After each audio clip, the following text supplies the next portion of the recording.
Olá, Lídias, a paz do Senhor. Vamos orar para começarmos a nossa aula. Senhor, nós te louvamos e te agradecemos por essa oportunidade de estarmos aqui e te pedimos, Espírito Santo, que venha nos dirigir na orientação da Tua Palavra, Senhor, para o ensino desta aula. Em nome de Jesus, nós te agradecemos. Amém. Vamos à nossa sexta aula deste trimestre. Como está sendo para você participar das nossas aulas? Tem dias assim que dá para assistir mais um pedacinho, rever aquilo que você ficou em dúvida. Faça isso, eu tenho certeza que será bênção para a sua vida.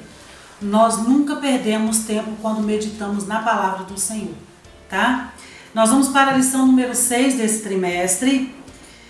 E o título dessa lição é A Condição dos Gentios sem Deus. A condição dos gentios sem Deus.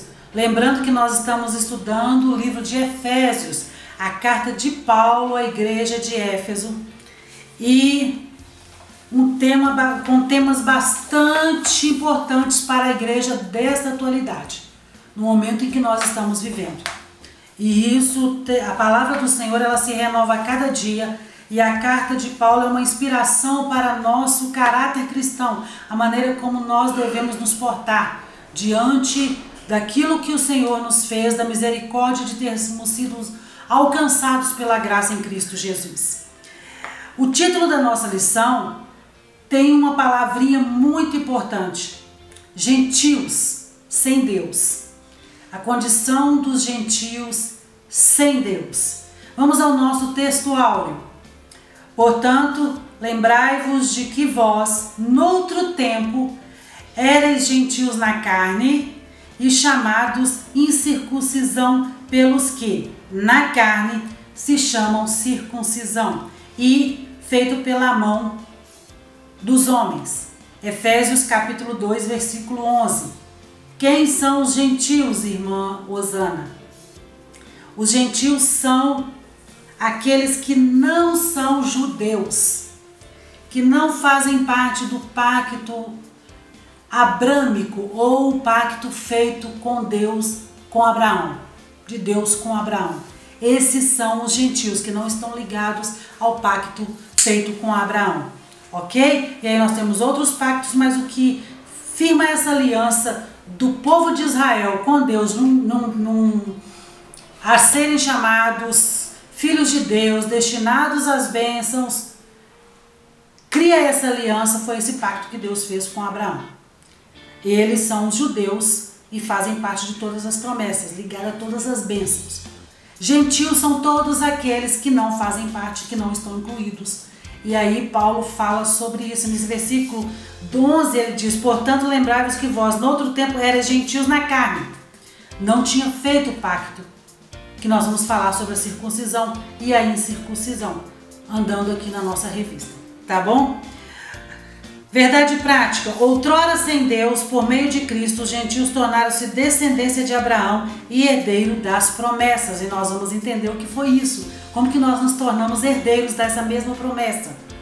Nesse versículo 11, Paulo lembra que nós éramos gentios, que não tínhamos direito, e que nós fomos privados de todas essas benesses, de tudo aquilo que vinha com a aliança, que o povo judeu tinha direito e nós não, toda a esperança que eles tinham. E nós estávamos sem Cristo, ele lembra que nós estávamos sem Cristo, que nós estávamos separados do povo de Israel, que eram os detentores do direito, que nós estávamos alienados quanto à promessa, quer dizer, nós tínhamos nem conhecimento de uma promessa de vida eterna feita com Deus, e que nós não tínhamos também esperança. Esperança de quê? De uma vida futura, de uma vida com Deus na eternidade. Nós não tínhamos conhecimento disso, nem esperança disso. E que nós estávamos sem Deus no mundo. E aí, durante a lição, nós vamos caminhar nesses tópicos importantíssimos dessa lição. Tá bom, irmãs? Vamos lá. A leitura bíblica em classe está em Efésios capítulo 2, versículo 11 e 12, e Romanos capítulo 4, versículo 12 ao 14. Eu quero lembrar para vocês, queridas, que durante a semana nós temos a leitura diária. Não esqueça de fazer a sua leitura diária. E se você ler algum versículo aqui, alguma passagem que você não entender, Me chame no privado, fale comigo. Irmã Rosana, eu estou lendo esse versículo aqui, não estou entendendo. Me ajuda a compreender, por favor. Isso faz parte também da nossa aula. Vamos à nossa leitura? Efésios 2, versículo 11. Portanto, lembrai-vos de que vós, noutro tempo, erais gentios na carne e chamados à incircuncisão, pelos que na carne se chamam circuncisão feita pela mão dos homens. Versículo 12. Que naquele tempo, lembre-se que naquele tempo estavais sem Cristo, separados da comunidade de Israel e estranhos ao concerto da promessa, não tendo esperança e sem Deus no mundo. Romanos 4, versículo 12. E fosse pai da circuncisão daqueles que não somente são da circuncisão, mas que também andam nas pisadas daquela fé que teve nosso pai Abraão, que tivera na incircuncisão. Porque a promessa de que havia de ser herdeiro do mundo não foi feita pela lei a Abraão, ou a sua posteridade, mas pela justiça da fé. Quem é o nosso pai da fé? Quem é o pai da fé? Abraão. E Abraão creu em Deus antes dessa circuncisão, antes deste pacto.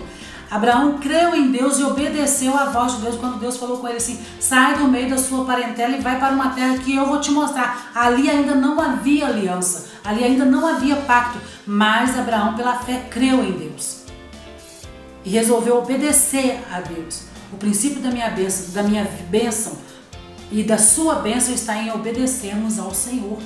Crermos que Ele é o nosso galardoador, crermos que Ele é Senhor nas nossas vidas, crermos que por Ele todas as coisas são feitas. Quando nós cremos e temos fé, tudo aquilo que é para nossas vidas o Senhor faz acontecer. Então Abraão, antes mesmo desse pacto, dessa circuncisão que é feita lá na frente, quando ele já está com 90 anos, ele creu em tudo e fez. Agiu como o Senhor queria. E aí quando o Senhor vê aquela fé tão grande no coração de Abraão, que vê tudo quanto o Senhor tinha proposto para fazer na vida dele, ele tinha deixado que Deus fizesse, ele creu que Deus faria, ele teve fé que ele estava na vontade, no centro da vontade de Deus, o Senhor chamou ele para um pacto. E aí nós vamos chegar lá nessa parte, né, irmãs? Que eu estou adiantando o processo. Vamos lá. Porque a promessa de que havia de ser herdeiro do mundo não foi feita pela lei a Abraão ou a sua posteridade, mas pela justiça da fé. Pois, se os que são da lei são herdeiros, logo a fé é vã e a promessa é aniquilada. Vamos ao objetivo geral da nossa aula? Esclarecer que o modo os gentios estiveram privados da promessa messiânica.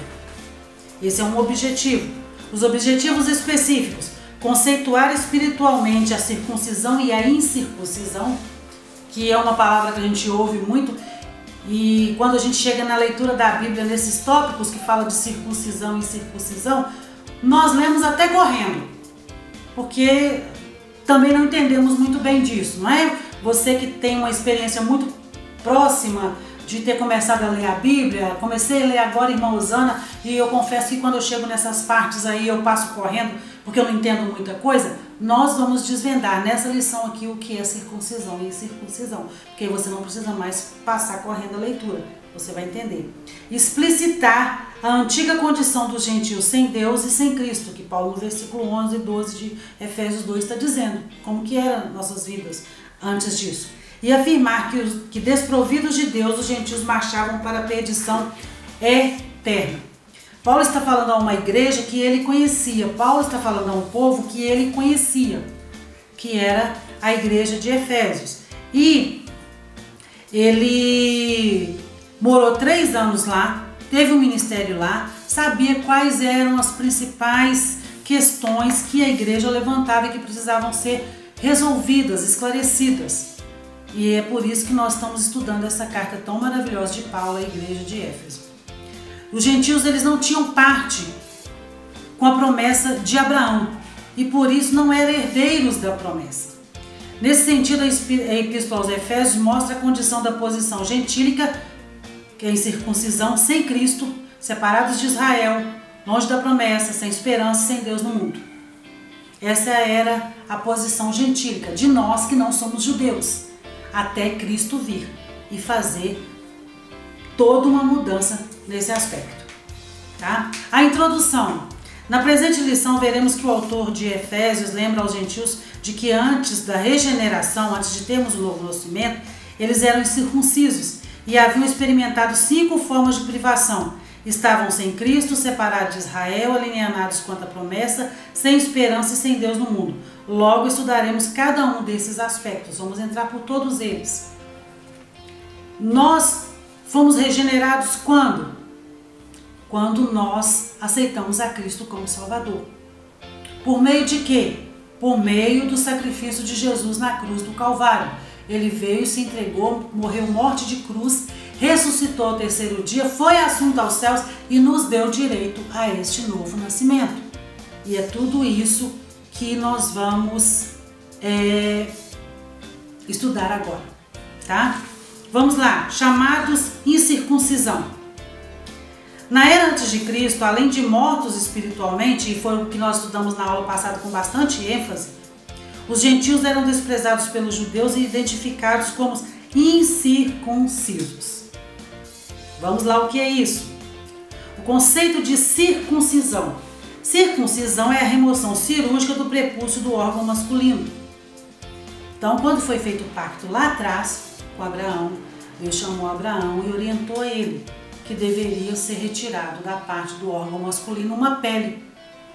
Cortado aquilo era um marco de que aquele povo era povo separado. Eles traziam neles uma marca de que eles eram adoradores do Deus vivo, todo-poderoso, Deus de Abraão, de Jacó e de Isaac. Estava marcado esse povo. Quem não tinha essa marca não fazia parte dessa promessa feita a Abraão.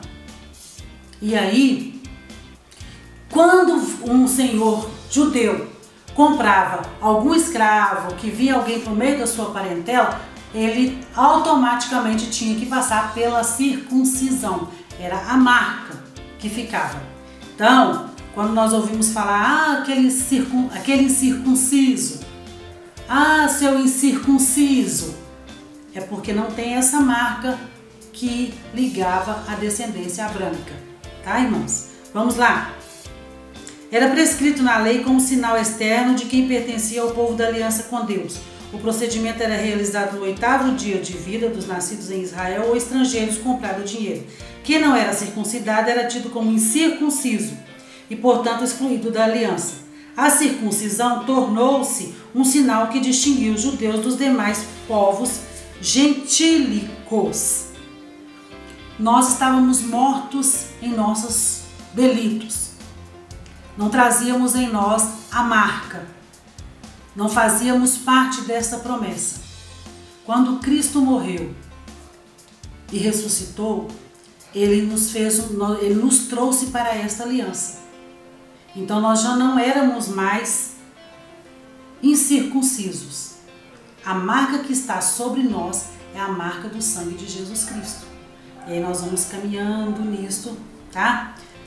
A respeito deste novo nascimento e que nos deu direito a esta salvação, a esta aliança, né?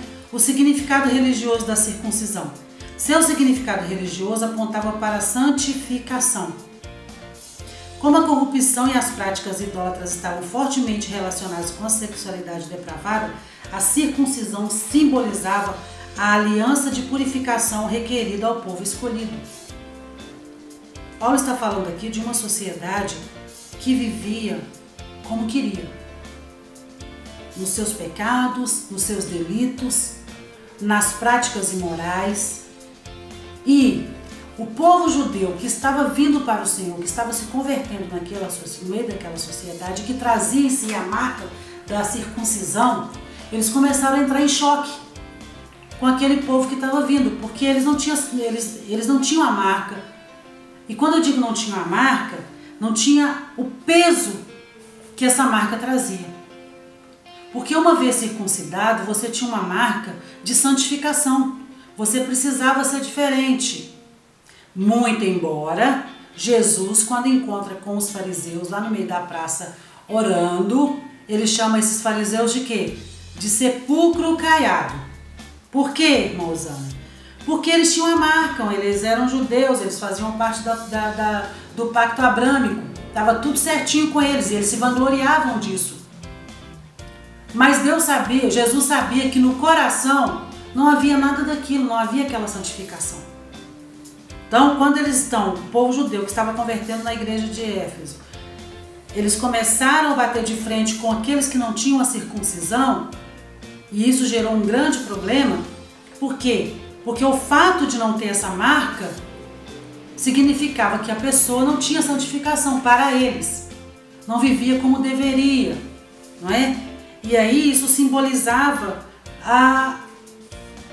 as práticas que eles realizavam, os deuses que eles adoravam, principalmente na questão das depravações, das imoralidades que aquela sociedade vivia. E aí era algo tão sério que os judeus recusavam-se até mesmo a comer com os incircuncisos. Quer dizer, eu sou judeu, sou circuncidado, mas eu não vou me sentar com esse povo.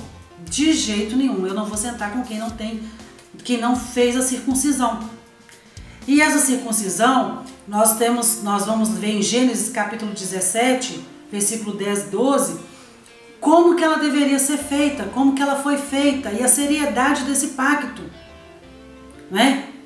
Como que o povo de Israel passou a se reger a respeito disso depois que foi feita essa aliança. Então, por isso que quando Paulo está pregando para o povo e que o povo está se convertendo, o povo judeu fala, não vou sentar com esse povo não vou sentar com os circuncisos não. Eles não têm a marca, eles não têm essa diferenciação. Vamos ao subtópico 3.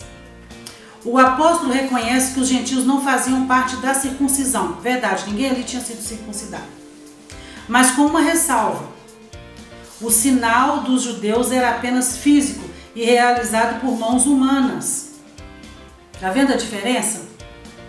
Eles se vangloriavam de uma coisa que era feita por mãos humanas. Era uma marca, verdade. Chegava lá, cortava. Ok. Vou dar um exemplo muito prático para você que não entendeu ainda o que é a circuncisão. É como quando você leva o bebê ao médico e ele pede para poder fazer aquela limpezinha e às vezes precisa retirar aquela pele que tem em volta do órgão masculino. Naquela época, era feito isso. Retirava, cortava. Tanto que o povo de Israel, mesmo depois desse pacto, quando estava com Moisés no deserto, 40 anos, eles não fizeram. Não houve um tempo para fazer ali. Por quê? Eu acredito que muito em função do desprovimento de um recurso, de uma higiene, não é? Porque isso é uma cortada na carne. O que pode acontecer ali de inflamação, de bactéria, uma coisa mal feita, você pode adoecer. E aí o povo de Israel ficou sem fazer durante aquele período que eles estavam no deserto.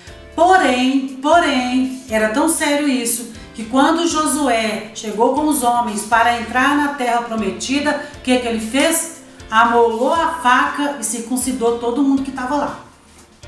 Pronto, todos os homens que entraram na terra prometida estavam circuncidados depois do período do deserto. Porque era um pacto muito sério feito com o povo de Israel. Tá? Então essa circuncisão que Paulo fala, esse sinal, ele é físico, realizado por mãos humanas. Não transformava a vida de ninguém, quem não queria. Porque tem pessoas que ela é de uma conduta ilibada. O fato dela ter ou não ter uma marca não muda o comportamento dela. Tem pessoas que mesmo marcadas em algumas situações, exigida que elas tenham aquela conduta, ela vai agir fora do padrão. Vocês sabem disso. É uma questão de ter caráter. Você tem 5 irmãos. 4 são maravilhosos. Mas um mesmo sendo educado sobre a mesma batuta, sobre o mesmo regimento da casa do pai e da mãe, de como que deve se conduzir, ele vai por um desvio e faz tudo que é contrário àquilo que os outros 4 fazem. Então Paulo está falando de uma marca física, de alguma coisa que era só para mostrar. Não trazia, na maioria das vezes, mudança completa como precisava ser. E é quando Jesus confronta o fariseu lá atrás, que fala que ele é só um sepulcro caiado. Por dentro, por fora está maravilhoso, limpinho, com flores em cima, num sepulcro, não é? A gente vai aí a algum cemitério e você fica passado, você fala, nossa, que coisa linda, olha só, um lugar de paz, nem parece que aqui tem mortos. Mas abre uma cova daquela ali pra você ver a carniça. Você não aguenta ficar perto. Por fora, aquelas casinhas, né, maravilhosas, em algumas cidades o povo faz um mausoléu de mármore com flores, troca as flores toda semana, lindo. Por fora é aquele mausoléu maravilhoso, mas por dentro, se você abrir, você cai duro de tanto mau cheiro daquilo que está ali, dos restos que estão ali. Então Paulo falando sobre o significado religioso dessa circuncisão e entrando na circuncisão do coração, ele frisa essa questão da marca. Porque a santificação, como nós estudamos semana passada, nós falamos sobre justificação, santificação e a glorificação, a santificação, ela é um processo. Quando começa o novo nascimento, nós começamos o processo da santificação. E a palavra diz assim que nós devemos seguir a paz com todos e a santificação, sem a qual ninguém verá o Senhor. Mas essa santificação, ela é no interior. Quando Paulo fala desse físico aqui, dessa marca física, ele está dizendo o seguinte, que a santificação ela é no interior. Aquilo que eu vivo no meu coração, da palavra do Senhor, a maneira como o Senhor trabalha dentro de mim e eu mudo as minhas práticas exteriores, não é? Até mesmo porque quando nós falamos a respeito de exterior, e aí muitas vezes as mulheres da igreja são as mais formalmente atingidas pelo tal da prática exterior, que é no vestir, não é? Ah, mulher não pode vestir assim, mulher não pode vestir assado. Irmãs, quando eu tenho uma transformação vinda do meu interior, isso vai refletir no meu exterior. Então, se antes de eu vir para o Senhor, eu vestia lá no mundo de um jeito, morto nos meus delitos e pecados, eu me trajava de uma forma, me vestia de uma forma, é claro que se eu venho para o Senhor e o Espírito Santo começa a modificar a minha vida, de dentro para fora, eu não vou mais me sentir confortável me vestindo como eu vestia antes, de uma forma que envergonhe o nome de Jesus, que vá entristecer o Espírito Santo. Não é entristecer ao homem, não.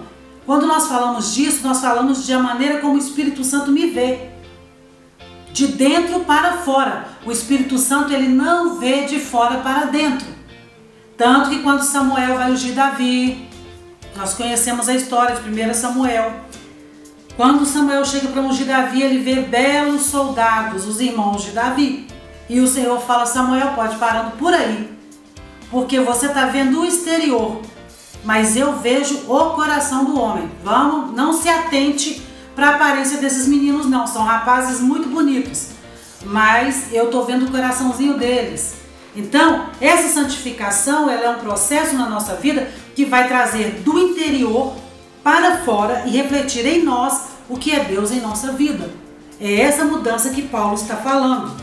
E quarto subtópico, a circuncisão na nova aliança. O assunto da circuncisão gerou discussões acaloradas entre judeus e gentios. Em Antioquia, a questão ganhou muita dimensão, provocou intensos debates e culminou na convocação do primeiro concílio da igreja em Jerusalém. A deliberação dos apóstolos sobre o assunto, sob a orientação do Espírito Santo, e eu quero parar aqui, essa discussão a respeito de ser ou não ser circuncidado gerou tanto debate, como nós estamos acostumados aqui hoje, né? Às vezes nós tivéssemos na classe de aula aberta, algum desses temas que eu abordei aqui na aula já teria parado a aula e a gente começava a discutir sobre isso. E isso é muito bom, o debate é ótimo, porque o debate ele traz novas ideias e um novo olhar a respeito de um tema que às vezes é esquecido, mal interpretado, e o debate é bom. E esse debate sobre circuncisão gerou a primeira reunião de concílio da igreja de Jerusalém. Porque um chegava na igreja, não sentava perto do incircunciso, o outro chegava, deixava de congregar entre os irmãos naquela casa porque tinha um incircunciso, não é? Às vezes a prática da pessoa, ele já tinha deixado a imoralidade, já estava vivendo como servo do Senhor Jesus Cristo, mas o judeu, porque era circuncidado, falava, não vou nessa reunião na casa do irmão Pedro, porque lá vai ter 3 irmãos que ainda não foram circuncidados e não aceitam. Então, Paulo e Barnabé e os outros irmãos, resolveram reunir em Jerusalém para resolver essa questão. E aí o que interessa nesse ponto aqui, que chama atenção, é que diz assim: a deliberação dos apóstolos sobre o assunto, sobre a orientação do Espírito Santo. Sob a orientação do Espírito Santo. Atos capítulo 15, versículo 28 e 29, eu quero até ler para vocês.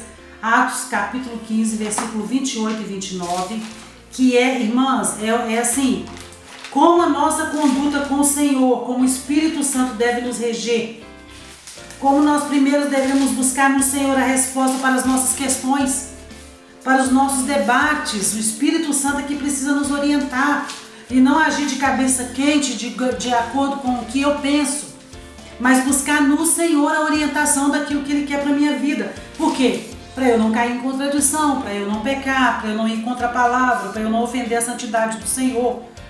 E aí o 28 diz assim: homens que têm exposto a vida pelo nome do nosso Senhor Jesus Cristo, enviamos, portanto, Judas e Silas, aos quais pessoalmente vos dirão também essas coisas, pois pareceu bem ao Espírito Santo e a nós não vos impor maior encargo além dessas coisas essenciais.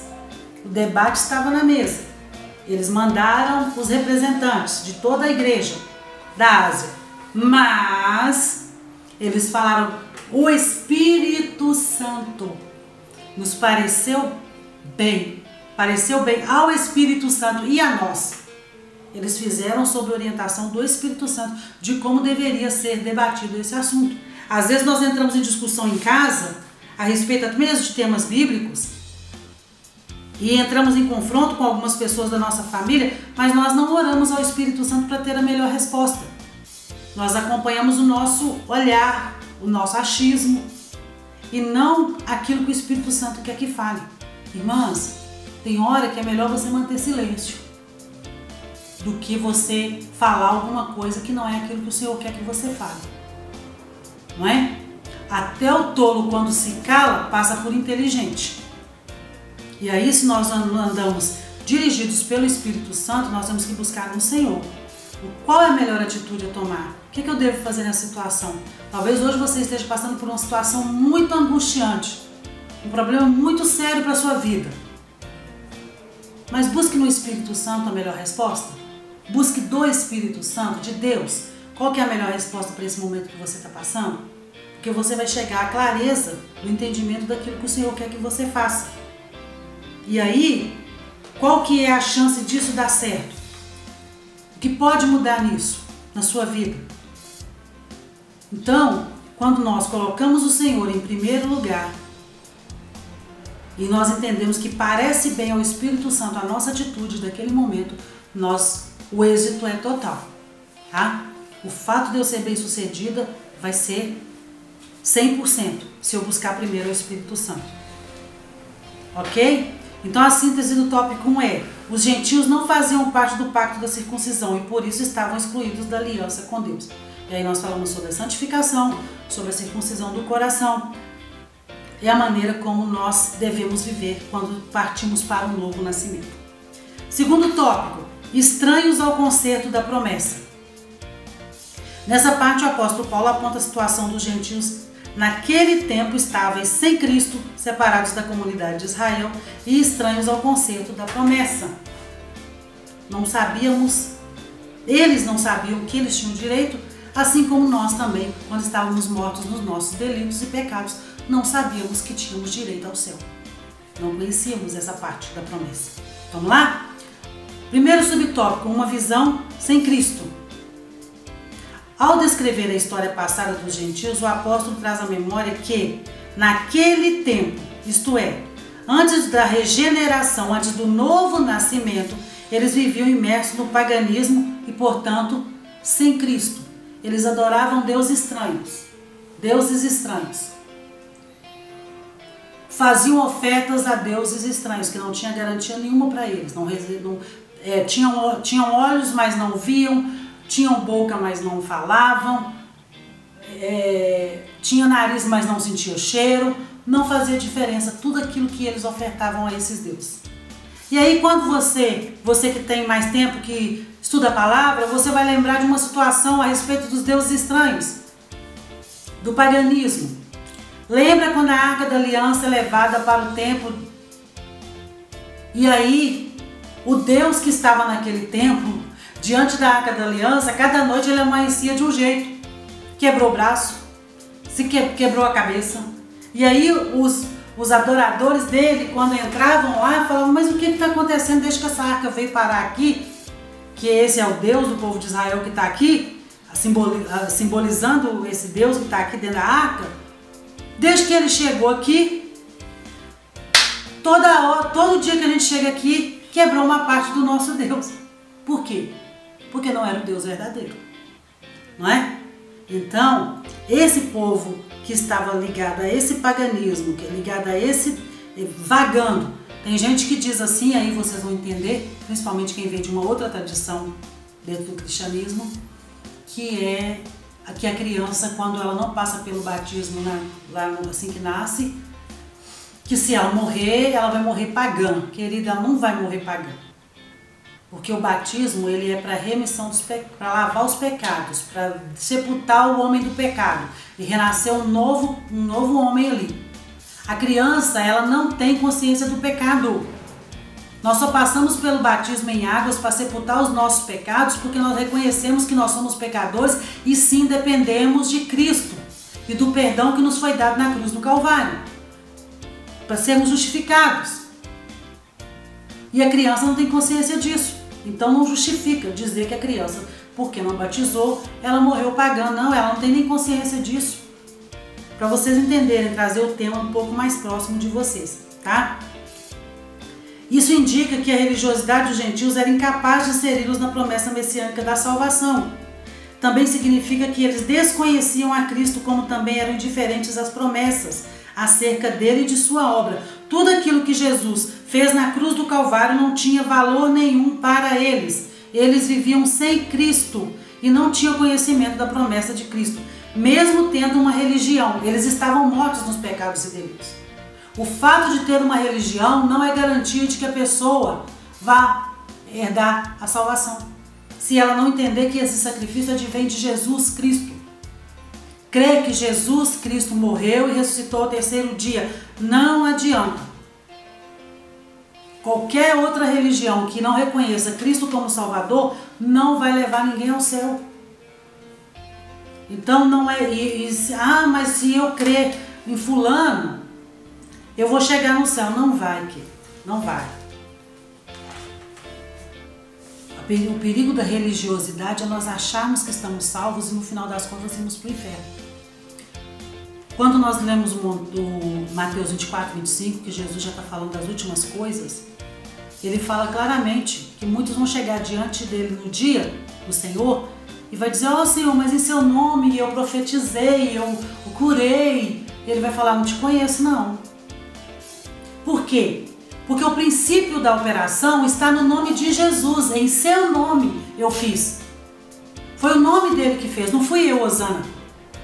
E o fato de eu usar o nome dele para fazer, e quem fez foi ele, não me torna salvo por isso. Tem muita gente confiando nisso, que levanta e ora e o outro é curado, que profetiza Não! Isso é só religiosidade, alguns são só religiosos. O nome de Jesus opera assim, mas o fato de chegar diante de Jesus e ele falar, não te conheço, é porque você só usava o nome de Jesus, você não tinha intimidade com ele. Você não conhecia o Jesus que você estava falando. Então, Hebreus 8:8 diz assim, vamos lá para Hebreus 8:8. E de fato, repreendendo-os, diz, eis aí vem dias, diz o Senhor, e firmarei nova aliança com a casa de Israel e com a casa de Judá. Não segundo a aliança que fiz com seus pais, não segundo aquela aliança com Abraão, Moisés, no dia em que os tomei pela mão para os conduzir até fora da terra do Egito. Pois eles não continuaram na minha aliança, e eu não atentei para eles, diz o Senhor. Porque esta é a aliança que firmarei com a casa de Israel depois daqueles dias, diz o Senhor. Na sua mente imprimirei as minhas leis, também sobre o seu coração as escreverei, e serei o seu Deus, e eles serão o meu povo. Uma nova aliança. Deus fez uma aliança com Abraão, Deus fez um pacto com Moisés, Mas ele está dizendo aqui, o sumo sacerdote, no Hebreus, está dizendo que ele firmará uma nova aliança com esse povo. Tá ok? Vamos lá. Nós paramos aqui então no primeiro tópico, no primeiro subtópico do tópico 2 e vamos agora ao segundo subtópico. Separados da comunidade de Israel. Nós estamos naqueles 5 aspectos dos gentios, como eles eram antes de vir para o novo nascimento. Nós passamos pelo primeiro, que tem uma vida sem Cristo, tinha uma vida sem Cristo, e nós vamos para o segundo, que eram separados da comunidade de Israel.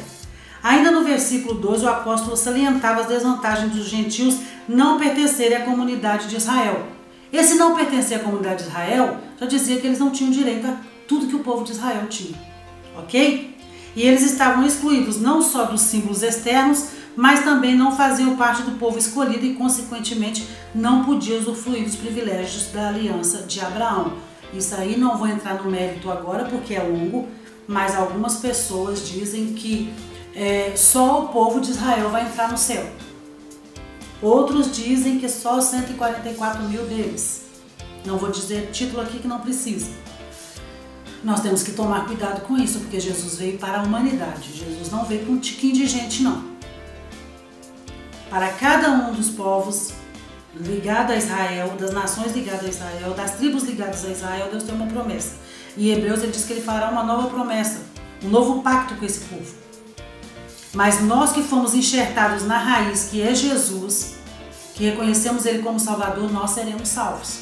E aí não tem limite de gente, não. Tá? E a gente fala assim, não vou para a igreja não, porque diz que vai ser só tantos que vão ser salvos, nada disso. Se você creu que Jesus é Salvador, você será salvo. Não é assim que a palavra diz? Crê em Jesus Cristo, será salvo tu e a tua casa. O fato de você crer, daqueles que estão na tua casa, creem que Jesus Cristo é o Salvador, já faz de você salvo. Não é 2, 3 não. Tá, irmãos? Vamos parar de acreditar nisso. Se você tem dúvida sobre isso, me chama no privado para nós conversarmos a respeito disso. Tá bom? Então vamos lá. Eles estavam excluídos não só dos símbolos externos, mas também não faziam parte do povo escolhido e, consequentemente, não podiam usufruir dos privilégios da aliança de Abraão. Está em Romanos 9, 4. A constatação cruel era de que Deus não havia se revelado aos gentios, pois a chamada divina fora somente a Abraão e a sua descendência. E aí, quando nós entramos nessa parte de só Abraão e a sua descendência, Deus, quando faz o pacto com Abraão, e aí a gente lê como quer, né? E entende como nos interessa. E o povo lê como quer e entende que essa aliança feita com o povo, só para o povo ligado à nação de Israel, era só aquilo ali. Mas Deus, quando está falando, lá em Gênesis 12, 3, eu quero ler com vocês, nós percebemos uma abertura. Gênesis capítulo 12, versículo 3. Eu quero ler com vocês aqui. Gênesis capítulo 12, versículo 3. Diz assim, ó. Vamos lá? Abençoarei os que te abençoarem e amaldiçoarei os que te amaldiçoarem. Em ti serão benditas todas as famílias da terra. Aí ele abrindo o leque. Através de ti serão benditas todas as famílias da terra. Naquele momento, Deus estava batendo carimbo naquilo que viria lá na frente, que era o sacrifício de Jesus na cruz do Calvário, derramamento de sangue pelos nossos pecados e resgate do homem, ligando o homem novamente a Deus. E ele estava deixando bem claro isso, que nós fazemos, aquele que crê faz parte sim dessa promessa, toma posse sim dessa promessa. Vamos andando? Nessa perspectiva, a lei e as promessas pertenciam somente aos judeus e desse modo os gentios estavam fora do alcance das bênçãos prometidas a Abraão, a Isaque e a Jacó. Entretanto, o que os gentios precisavam saber era que por meio de Cristo eles também se tornariam descendência de Abraão, que é o que eu li, não é? Deus abriu uma aspa, não sei se eu posso dizer assim, se não seria aspa, Deus abriu um caminho naquela promessa. Todas as famílias da terra seriam benditas. E aí, o povo vivia isolado, separado do povo de Israel, acreditando que eles também não tinham direito a essa promessa. Entendeu? Segundo subtópico está explicado aí. Terceiro subtópico, alienados aos pactos das promessas. Terceiro aspecto disso. Desconheciam quais eram os pactos da promessa. Vamos ao terceiro subtópico, alienados aos pactos das promessas. Uma vez separados da comunidade de Israel, os gentios desconheciam totalmente os vários pactos que Deus estabelecera com os patriarcas israelitas. Esses pactos giravam em torno da grande promessa do advento do Messias. Tudo que foi construído foi já prevendo a vinda do Messias. Tá? Dentre eles o pacto abrâmico, que nós já falamos aqui, o pacto mosaico, de quando o povo sai de Israel, do Egito, de quando o povo sai do Egito, e o pacto davídico. Esses pactos eram reiterações da promessa messiânica. Os gentios não tinham noção deles e, por conseguinte, estavam alienados de qualquer promessa ou esperança messiânica. Agora, uma vez regenerados em Cristo, é revelada a grandeza do amor divino.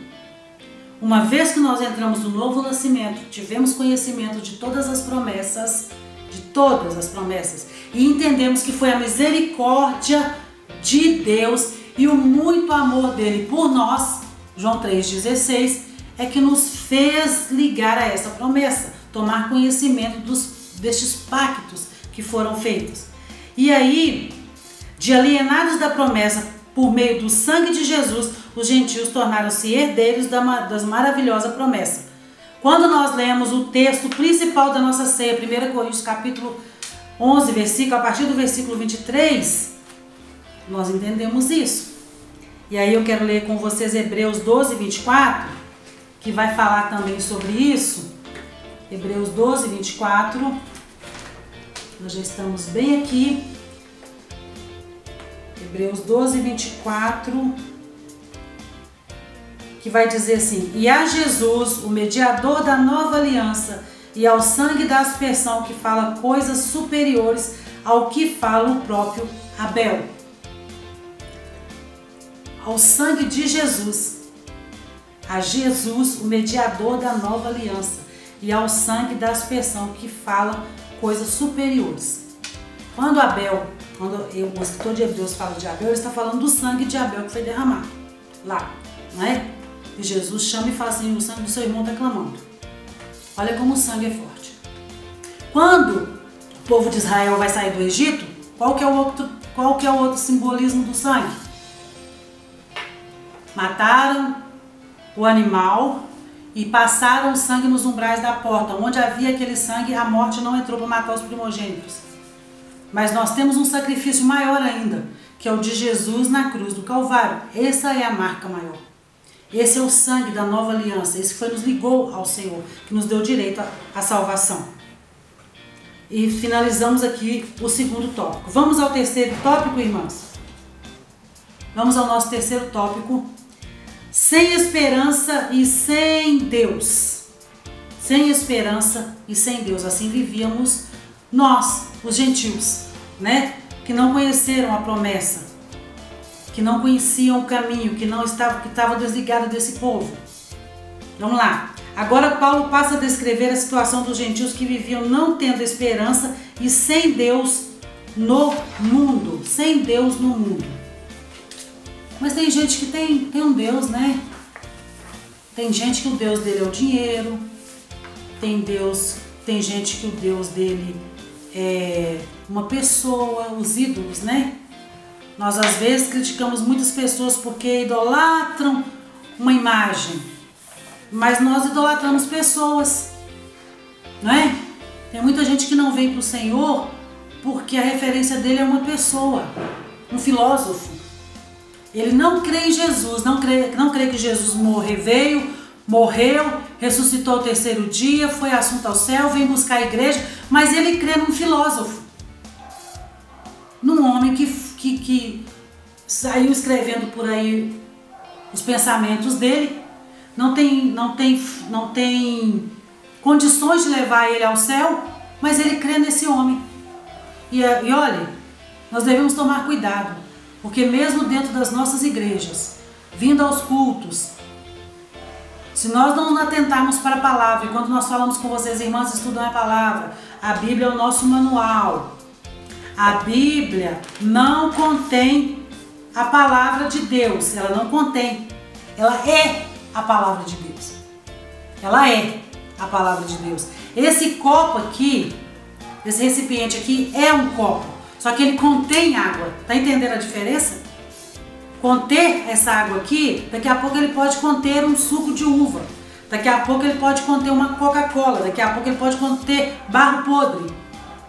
Mas o invólucro, esse recipiente aqui é o copo.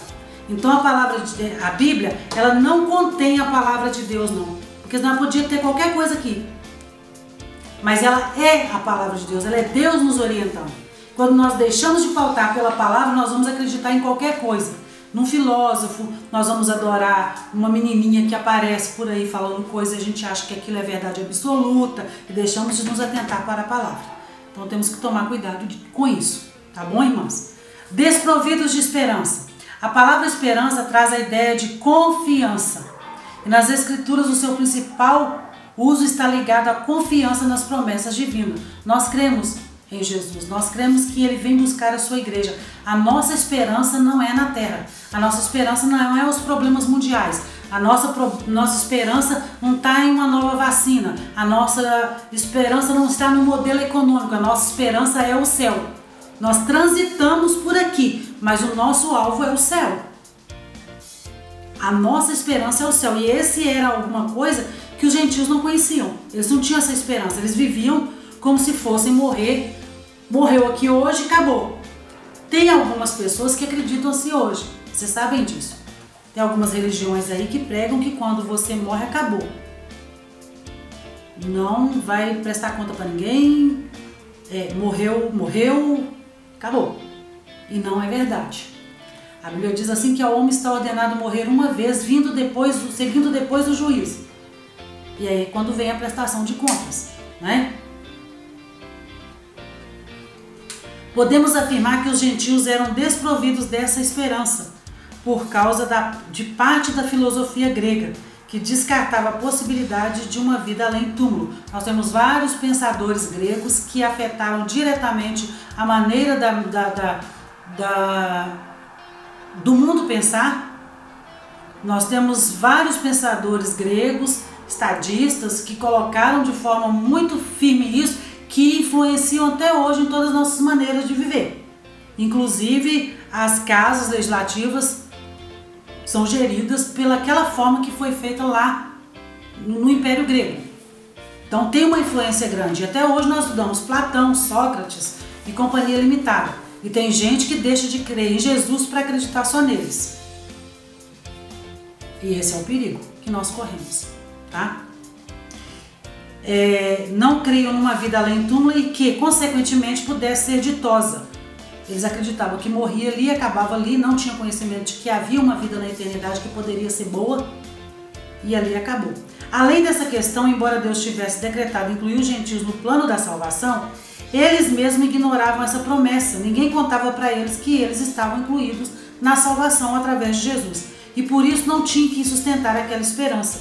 Quer dizer, se eu tenho um problema, você sabe o que pode solucionar o meu problema. E eu estou acreditando que vou morrer daquele jeito ali. Você tem o remédio, mas você não me dá. Você vai me deixar acreditando que eu vou morrer sem ter resolvido esse problema. E era o que acontecia. Os circuncidados deixavam os incircuncisos acreditarem que eles não tinham esperança nenhuma de vida eterna. Que a vida deles era só aquilo ali mesmo. Traduzido aí para vocês, como a esperança é a âncora para a alma, os gentios desprovidos dela padeciam de medo e incerteza. Por conseguinte, a falta de esperança e de paz revelava a ausência de Deus. Tem gente que morre de medo de morrer. Já viram isso? Tem gente que se você falar com ele que vai morrer amanhã, ele já morreu hoje. Só de você falar, tem gente que morre de medo Tem gente que não está saindo de casa de jeito nenhum por medo de adoecer e morrer. E é sério isso. Tem pessoas ficando em depressão, criando toda uma situação de doença dentro dele que não é nem o que está acometendo o mundo, porque ele não tem esperança. Falta a ele esperança em Cristo, em crer que tem um Deus Todo-Poderoso que pode curar, e nós temos visto isso. Nós, como igreja do Senhor, estamos testemunhando os milagres dentro da nossa igreja. Que quando Deus dá ordem de vida, Ele traz a vida, Ele dá a saúde, Ele traz a cura, e mesmo que nós vejamos a morte do nosso lado, nós cremos que o nosso Redentor vive e que Ele levantou a nosso favor. E aí eu e você temos testemunhado disso, lágrimas têm descido dos nossos olhos, porque nós estamos vendo a operação dentro da nossa igreja de vida que o Senhor tem dado aos nossos irmãos no meio dessa enfermidade que está assolando todo mundo. E a nossa esperança é Cristo. E é nisso que nós temos que nos fortalecer. A nossa esperança é Cristo. E era disso que eles não tinham conhecimento. A falta de esperança e de paz revelava a ausência de Deus. Quando você vai num velório de uma pessoa que não servia ao Senhor, de pessoas que não têm esperança em Deus, é um desespero total. Mas quando você vai num culto fúnebre de alguém que serviu o Senhor, por mais que seja terrível a dor da separação, há lágrimas em nosso coração com a dor da partida daquele ente querido, mas nós somos confortados pela esperança de que nós nos encontraremos no céu. Se nós trilharmos o mesmo caminho de santificação, de guardarmos as nossas vidas diante do Senhor, nós veremos essa pessoa na glória. Então nós não temos desespero, porque nós confiamos no Deus Todo-Poderoso e que Ele nos prometeu a vida eterna. Sem Deus no mundo, segundo subtópico do terceiro tópico. A expressão sem Deus não significa que os gentios não serviam ou não acreditavam numa divindade. Eles acreditavam, eles tinham os deuses deles. E eram muitos, inclusive. Tá? Ao contrário, eles eram politeístas e idólatras, pois acreditavam e adoravam muitos deuses. Assim, por meio do seu paganismo, estavam alienados do Deus que havia se revelado a Israel. Só não era o mesmo Deus que havia se revelado ao povo de Israel. Aquele povo circuncidado, o povo separado. E isso significa dizer que suas vidas eram regidas pela falsa ideia de divindades pagãs que as mantinham escravizadas em densas trevas espirituais. Trata-se de uma descrição de um quadro calamitoso. Entretanto, infelizmente, esse quadro foi alterado pela intervenção dos desígnios eternos do verdadeiro Deus. Vou dar para vocês um exemplo prático. Havia entre o povo um Deus chamado Moloque. E como que o povo que vivia nessa treva espiritual agradava esse Deus? Eles pegavam as crianças e levavam elas vivas e colocavam no corpo desse Deus Moloque que incinerava essas crianças vivas. Era a oferta que eles levavam para este Deus, para agradar esse Deus. Porque eles viviam em trevas a respeito dessa idolatria, desse Deus que não fazia nada por eles, mas que era um Deus ruim, que cobravam deles o filho deles vivos para poder colocar naquela brasa ali. Você tem noção do que é essa ignorância, do que é Deus na vida de uma pessoa? De quem é o Deus verdadeiro? Quando as pessoas andam fora desse caminho, como elas fazem coisas que apenas degradam a elas e de maneira nenhuma estão agradando aquele Deus que elas dizem que é porque aquele Deus é morto. Mas nós, quando servimos ao Deus verdadeiro, as bênçãos do Senhor vêm sobre a nossa vida. Nós agradamos a um Deus que é real, que é vivo, que nos ouve, que nos responde, que nos dá livramento, que age em nosso favor. Então, essa é uma diferença. Nós temos que lembrar que por mais que essas pessoas eram pagãs e adoravam esses deuses e estavam nas trevas, a palavra diz que quando nós vimos para o Senhor, Ele não lembra mais do nosso tempo de ignorância. Irmã, então quando eu estava lá, em outro lugar, que eu adorava fulano, beltrano e cicrano, Deus me perdoa disso? Sim. Porque Deus não leva em consideração o tempo que você não conhecia o Deus verdadeiro. Ele apaga tudo isso. Só que agora você também é conhecedor de que Ele é Deus verdadeiro. Então, se você sair por aí adorando outros deuses, achando que está agradando, que agradar todo mundo vai resolver seu problema, não é assim. Deus não dá a glória dele para outro. E só Ele deve ser adorado. Ponto, fechado. Fechamos nessa questão aí. Tá certo? Então, essa expressão que eles eram escravizados, quando eles vêm para o Senhor, E por isso mesmo eles não podiam usufruir das promessas do Senhor. Quando eles vêm para o Senhor, que eles conhecem o Senhor, e essa circuncisão que os judeus pregavam e cobravam tanto, ela é jogada por terra, porque a circuncisão que é feita em nós é pelo Espírito Santo de Deus. O fato de que eles não tinham Deus, eles eram sem Deus nesse mundo, quando eles passam a crer em Cristo Jesus, no sacrifício da cruz do Calvário, essa circuncisão já não é mais na carne, essa circuncisão é no coração.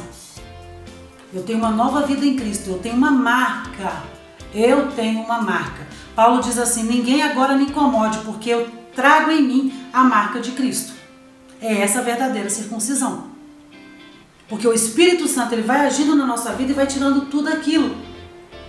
A partir do momento que eu deixo que o Espírito Santo age na minha vida, ele está me circuncidando, ele está me ligando à aliança, ele está me ligando ao pacto com o Senhor. E aí ele está me dando toda a liberdade, todo o conhecimento, todo o direito de entrar no céu. Porque eu fui circuncidada a partir do momento que eu criei que Jesus veio, morreu, ressuscitou e o Espírito Santo é quem me convence disso. É quem convence o homem do pecado e do mal, é quem nos liga a esta aliança. A ação do Espírito Santo nos liga a este pacto em Cristo Jesus. Conclusão da nossa aula. No outro tempo éramos incircuncisos e estávamos excluídos da aliança com Deus. Separados de Cristo e de Israel, vivíamos alienados ao concerto da promessa, desesperançados e longe de Deus. Um dia, porém, a magnitude do amor divino circuncidou os nossos corações, aproximou-nos de Cristo e de Israel, incluiu-nos na esperança da promessa e revelou a nós o único e verdadeiro Deus. Bendito seja o seu santo nome para sempre. E é isso que a palavra de Deus nos esclarece. Paulo esclarece tudo isso. Que nós não somos circuncidados mais na carne. Nós somos circuncidados pela morte de Jesus na cruz do Calvário. Seu sangue derramado que nos marcou, fez uma nova aliança conosco. E o Espírito Santo nos ligou a este pacto que foi de sangue que foi feito na cruz do Calvário. Nos convence, nos faz entender que esta é a circuncisão.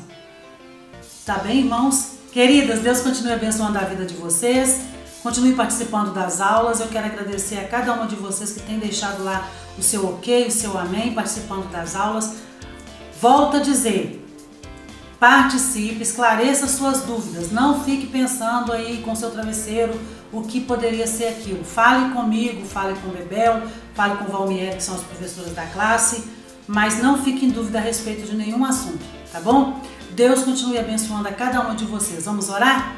Senhor, nós te louvamos e te agradecemos por tudo quanto o Senhor tem dado às nossas vidas, por essa aula que foi ministrada, e eu te peço, Espírito Santo, que fale fortemente ao coração de cada uma das nossas irmãs. Traz revelação daquilo que elas ainda não entendem, Espírito Santo. No nome de Jesus nós te agradecemos. Amém.